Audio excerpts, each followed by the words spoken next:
अस्सलामुअलैकुम रहमतुल्लाहि वबरकातुहू। यूनानी शिफाखाने में आपका एक बार फिर स्वागत है, इस्तकबाल है। आज हम आपको जानकारी दे रहे हैं कुर्स मुलय्यन के बारे में। ये देखिए, हम इमेज पे बता भी देते हैं। कुर्स मुलय्यन हमदर्द की बहुत ही पुरानी औषधि है और बहुत ही रिजल्ट वाली है। कुर्स मुलय्यन किस काम में आती है, इसकी हम मुख्तसर से जानकारी दे रहे हैं।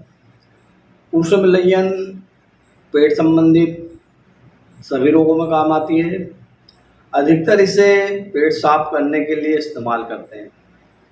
जिन लोगों ने ज़्यादा खा लिया है या सुबह पेट साफ नहीं होता है, खुलकर लेटरिन नहीं होती है, यानी कि दस्त खुलकर नहीं होते हैं, उन लोगों के लिए कुर्स मुलय्यन बहुत ही शानदार और बहुत ही बढ़िया रिजल्ट वाली दवा है। बहुत ही बेहतरीन टेबलेट है। जो लोगों का पेट साफ नहीं होता है, पेट में मरोड़ चलती है या लेटरिन बैठने जाते हैं, बराबर खुलकर दस्त नहीं हो पाते हैं, उन लोगों के लिए कुर्स मुलय्यन बहुत ही रिजल्टेड और बहुत ही बढ़िया काम करती है। इससे आपको इस्तेमाल कैसे करना है, हम इसकी मुख्तसर सी जानकारी देते हैं। इस टेबलेट को आपको 2 टेबलेट रात को सोते वक्त इस्तेमाल करना है। हल्के गर्म पानी से 2 टेबलेट लीजिए और सुबह देखिए आपका पेट पूरा क्लियर हो जाएगा, आपको खुलकर दस्त होंगे।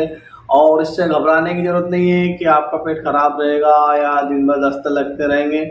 आप सुबह 2 या 3 बार बढ़िया से इससे फ्रेश हो जाएंगे और दिन भर आप देखेंगे आपको हल्कापन महसूस होगा। अगर आपके पेट में फुगारा रहता है, फूलापन रहता है या पेट की चर्बी बढ़ी हुई है, तो उन सब पे ये काम करने वाली बहुत ही बेहतरीन टेबलेट है। आप इसे इस्तेमाल कीजिए और आपको फ़ायदा हो जाए तो आप दूसरों को बताइए, ताकि दूसरे भी इसका फ़ायदा उठा सकें, दूसरे भी इसे इस्तेमाल कर सकें और बिना डॉक्टर की पर्ची के आपको दवा बड़ी आसानी से मिल भी जाती है।